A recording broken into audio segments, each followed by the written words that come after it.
Hello, Janina. Thank you for your availability and interest in having this conversation with me today. Thank you very much. It's a pleasure to be here. For those that don't know you yet, so you are the group head of culture at AXA, the insurance company, and you will also be a speaker at the People Experience Conference, which will happen in Lisbon the 17th of April 2026. And you're going to bring a session that is called Navigating Cultural Transformation in the Future of Work. Did I forget anything? No, I think that's a great summary. I'm really looking forward to it. So because you're bringing this topic and it will happen in the future, I'm assuming that you help AXA to go through these changes in culture and related with future of work. So this is really an important topic for the times that we are living nowadays, globally as well. So I hope that we can extract some knowledge and some insights from that experience that you have. But maybe just to create here a framework for us to put our thoughts, can you define what you see as like the key dimensions of a cultural change when work environments are evolving so rapidly nowadays? Well, I think that's a really great place for us to start, because I think virtually every work environment is changing right now, and it's happening at a speed and at a scale that's really unprecedented. So what I see across many organizations right now are three major cultural shifts. The first, I'd say, is around stability, shifting through to adaptability. So culture might have in the past been about having consistency and reliability. Now it's really about how quick can you respond, adapt, and change without losing that kind of core purpose and identity. The second would be more around that shift from hierarchy to empowerment. And many large organizations in particular really seem to be making this shift. So we're seeing people at every level in the organization that we're trying to encourage them to have, offer new ideas, solutions, and really taking action and devolving decision-making in an organization. So that's real greater ownership and responsiveness that's being embedded. And the last one I think we're really seeing is a heightened focus on trust and belonging. When you look at insights from the Edelman Trust Barometer, for example, that recently came out, we see across the world there's a real rise in societal polarization and isolarity, as they call it. And it's very likely that same reality will continue to mirror itself in the workplace. So people with different perspectives, beliefs, and experiences coming together, this is where I think culture is more critical than ever in creating a shared sense of, alignment to a common purpose, that trust being so important about how we work together in that context. And I think for organizations, when you think about culture in the context of this constant change, it's not just a question now of, is your culture strong enough to be driving high performance, but also, is it helping your people really navigate uncertainty with confidence as we move forward? And did AXA pass through any specific challenge, or just the same thing that other companies were passing through? If I think about the context of insurance, traditionally, we are, and we continue to be, the experts in risk management, and that's very much at the core of what we do. But at the same time, the risks that are present in the world are evolving. So we're seeing climate risks change, cyber threats, geopolitical instability, and also alongside that, we're seeing shifts in, AI, like many others are, shifting customer expectations, insurtechs that are coming in and faster moving potentially. So there's a lot of change for us to face into, and that's particularly where we've been moving with our culture journey around We Care and Dare for Progress. And that piece, Dare in particular, is about asking our people to be more willing to experiment, to push boundaries, to find new and better ways of doing things, that agility piece.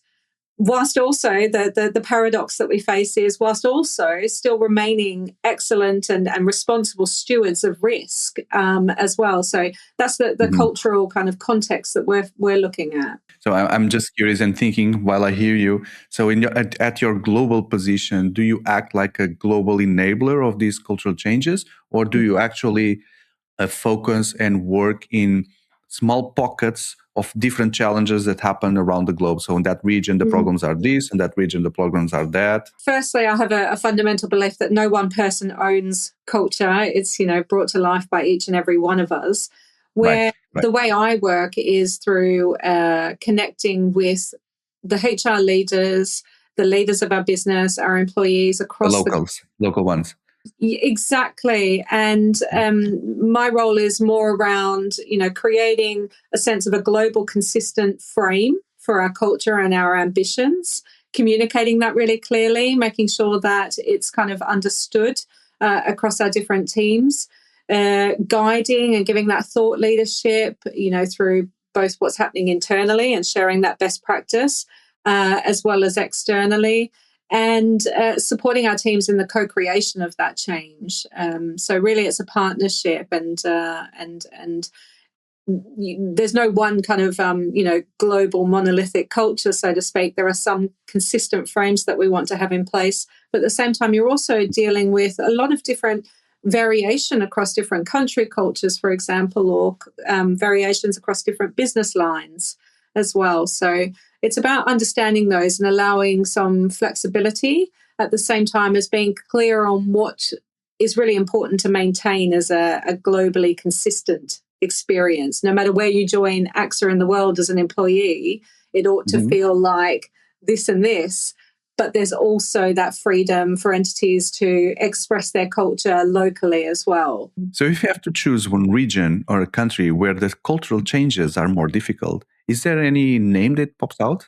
No, not particularly. I think that the variations are there across different entities and countries, and they're facing different challenges, but also opportunities as well. I really think that there's been good examples of where some of our entities have been really great in terms of their communication or inclusion and diversity initiatives, and we've been able to leverage that great example and share that with others and make progress. You see a lot, I'm probably a little biased by living in the UK, but a lot around inclusion and diversity, for example, that's progressing really well.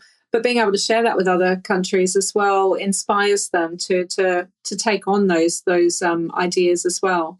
So we now live days where the digital transformation and remote work are very visible, and this for sure alters the culture of organizations. Do you think these changes that we live nowadays, are these like permanent things or just temporary until the next big thing comes?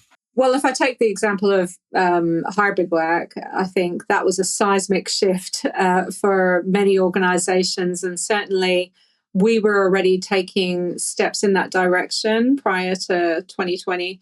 But the global pandemic really accelerated that change, and it became a global experiment at scale and taught us all, I'm sure, a huge amount. For us, I think it really elevated the importance of culture. And what I saw across many organizations was that it exposed what was really in place, where trust existed, where leadership's strong, where communication's working or not working, and forced us all to be much more intentional around the way that we connect, the way that we collaborate, much more explicit in our culture and expectations. I even saw, some organizations renewing their employment deal as a result of that. So I think it really created quite a more permanent shift. For me, one of the most important lessons there was around the value of connection. So where flexibility absolutely matters and is an important principle there, also really see a strong and enduring value in people coming together physically, and the importance of that for building relationships, for learning, particularly those who are early in their careers, for collaboration, for innovation. And that connects into our 𝘸𝑩𝑦𝘤𝘬 culture concept, where having those tougher or more challenging conversations that are needed for innovation or needed to be really direct and honest with each other, those really happen best or are more supported when we're together in person. So for me, I think there was a permanent kind of shift in my understanding of that value that it brings for us to connect together in the workplace, and how connection can sustain and reveal your culture over time as well. How can organizations ensure that cultural change doesn't become just a buzzword, but it's really integrated into the everyday practices of the teams? Actually, recently on social media, for example, I've seen a lot of reference to the more you talk about your culture and values, the less people buy into it. And I understand that completely and do agree that, a catchy slogan isn't enough to suddenly change behavior in an organization. Having said that, though, I still fundamentally believe that communication plays a really important role, especially when you're in the early stages of that culture change, because you need to be really clear about what you mean and what you're asking for, what sits behind the words or the story that you're trying to tell. And what it looks like in reality or in behaviors when that gets into practice, and what it doesn't look like, where those boundaries lie. I think that bringing those proof points and those examples to life in a really clear way is fundamental. But when you see organizations that have invested heavily in just communicating, and 6 months later the behaviors haven't actually shifted, that's not just enough. You can't just rely on those theoretical principles. They have to translate into concrete actions. So I think the focus needs to be across different multiple systems and experiences and processes in your organization, and seeing that culture embedded into the day-to-day. At AXA, for example, one of the first moves that we made when we shifted our culture strategy to care and dare was to align all managerial frameworks worldwide onto the same people leadership model, where care and dare was articulated within that and clear expectations. So bringing all managers globally onto the same set of, leadership expectations. And then also more recently with our performance management, really we've been redesigning that process to ensure that it reinforces regular, constructive, continual feedback, which is a really important step in terms of having an explicit, direct, open culture as well. So I think really, being clear on your story, but also making sure that you shape that culture into the everyday interactions is quite important. And at the end of the day, we don't communicate our way into a new culture. We act our way into it. One of the challenges that companies are living nowadays is the fact that they went into the hybrid direction or the fully remote direction. And then in practical terms, this affects the connection and also the accountability that people have due to this emotional distance that may exist. Specifically, leaders. How can leaders foster this culture of accountability and ownership in environments like this? I think it's a great question, and one that many organizations have faced. For us, probably one of the most effective mechanisms for supporting that ownership and accountability was team agreements, and continues to be. It's a very simple concept, but quite powerful. We've gone through it ourselves recently with my own team, and I can see where the opportunity to really robustly discuss what works for you, what works for us as a team, how do we want to communicate and collaborate together, is so important for everyone to feel as though they're really co-defining that way of working together. It's not it can't just be about individual preferences. Of course, those are really important. And sometimes we don't realize what's important until we take the time for that discussion. But it's also about having that discussion about what does the team need and what's going to work on balance for us to succeed and deliver on our outcomes. So we've really reinforced that as a key mechanism for supporting ownership and accountability across the organization. And for every team globally across AXA to have a team agreement in place to support that. When we talk about cultural change and adaptation for these challenges, etc., it seems like the conversation tends to end up focus on the leaders and the leaders' role and what the leaders need to do or to foster that accountability in people, etc. But there must be some responsibility that needs to be attributed to employees as well on these changes, right? So what role do employees play in driving also these cultural changes?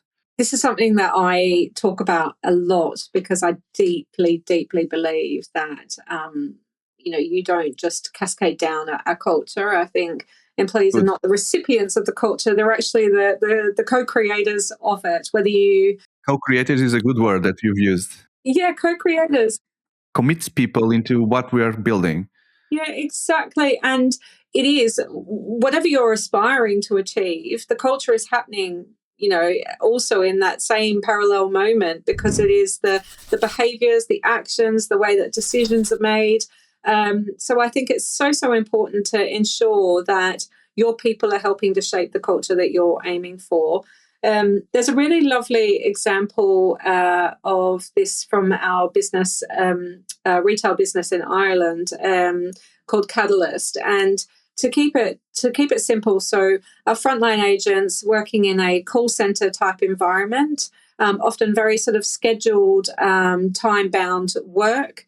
But they undertook a pilot in that team where the agents were allowed or given time off the phones each week in order to be trained on continuous improvement methodologies. They were split into agile teams and then able to take the pain points that they were experiencing in their day-to-day work and their interactions with customers and solve them themselves. So with a lot of autonomy, a lot of ownership, partnering them where needed.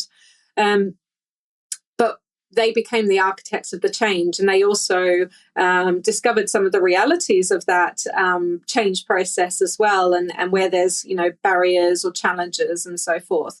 And the results for that team were really significant. They improved customer service outcomes, had a 60% reduction in team attrition and more. They were externally recognised, and the pilot then got rolled out more broadly. And I think this was a really lovely example of, and it's a humble example, it's the day-to-day experiences, but when people are trusted to improve the system that they're working in, they become far more invested in the outcome as well. So that sense of the important role that our people can play in shaping the culture. This is empowerment, I guess, is an example, and simplification as well. It's something that was built with and through our people. So we've spoken about the role of the leaders, the role of the employees in these cultural changes. What about the HR teams? How can an HR team support leadership in creating a sustainable culture that evolves with the needs of the workforce? I think first and foremost, this is a very exciting time to work in HR. I think we can play a really critical role in our organisations right now. I think it's the role that we play is having a clear view of what our organisation stands for, our purpose and our culture, and really ensuring that is reflected in how we operate and how our people are working together in the organisation, ensuring that that's embedded across the different systems that we have. So performance, reward, promotion, those policies, those systems have such a powerful impact at the end of the day on behaviours. And then I think for HR as well, there's this real opportunity to be daring, to challenge, for example, where a leader where behaviours aren't aligning, or a process that might be the way it's always been done, but isn't really serving our goals anymore. So there's a real opportunity for us to be change makers, and that can impact on such a big scale as well. Across an organisation. So it has an impact on people's lives as well as what it feels like to work at that company.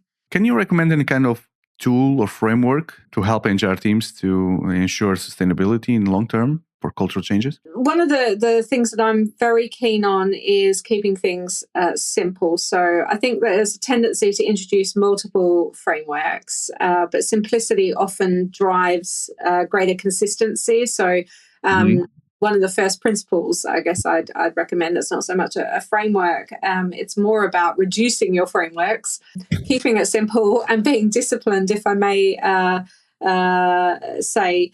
So I've always been keen, for example, at AXA to, protect our 4 values. Then we hold that line globally. So no additional values, no tweaking for any employee that joins AXA, no matter where they are in the world.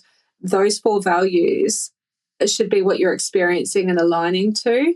Mhm. And if you want a consistent culture, people need a consistent experience. So I'd really reinforce the importance of keeping it simple, and then also the importance of connecting back to your why and your purpose. So helping people understand why their work matters, how it contributes to something bigger, because I think that's where you can get alignment in a world where there's so much going on as well. What do you think is the single most important thing that organizations can do to prepare their culture for the future of work?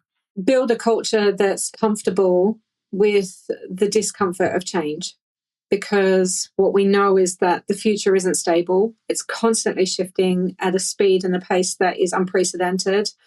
The most future-ready cultures are not the ones that are the most stable. They're the ones that can adapt with confidence. So risk intelligence or risk intelligent decision-making, for example, is a term that I'm hearing more.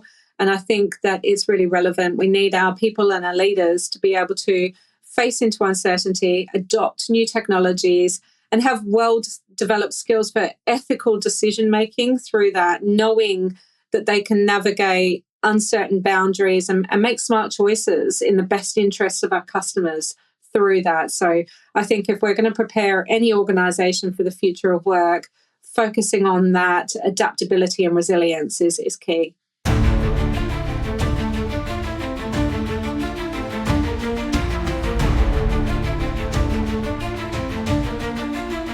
Why should an HR professional attend the People Experience Conference in Lisbon? Well, for any of us, it's really easy to become absorbed in our own busy context. So this is dedicated time and space for you to have that reset, to step out of your day-to-day world, learn from others, spark new ideas, and ways that you can change and solve problems that you're facing within your organization. Who will benefit the most from attending the People Experience Conference in Lisbon? I think plenty of people will benefit. It's particularly valuable for HR professionals that are trying to bridge that gap between strategy and operational execution. Whether you're stronger on the strategic side or the delivery side, it's about connecting those two, figuring out how to translate intent into real impact as a HR professional. What will HR leaders miss if they don't attend the People Experience Conference in Lisbon? The thing we often don't realize we're missing is a different perspective until we get it. So this is a chance to stay ahead of the curve, to hear how others are approaching what are often very similar challenges. That's certainly what I'm looking forward to at the event. What is one practical insight people will take away from your session at the People Experience Conference in Lisbon? So I'll be sharing on our culture transformation journey that we launched in 2023, what worked well for us, the lessons that we learned along the way, and particularly for organizations that are starting out on a culture transformation journey, I really believe in three key things: a clear narrative that connects back to your purpose, bringing the strengths of your past with you in your journey forward, and co-creating the future with your people, making sure it's felt in the everyday. Those are the foundations that I think culture change really help culture change really stick. Janina, thank you for everything that you shared today. I hope that I can meet you in person on the 17th of April in the People Experience Conference here in Lisbon. Fantastic. Thank you. It's been a great pleasure having this conversation with you, and I also look forward to seeing you there. And for everyone interested in attending this event, I've left the link in the video description to register. So let's hope we can meet all in April 17 in Lisbon. Thank you. Goodbye.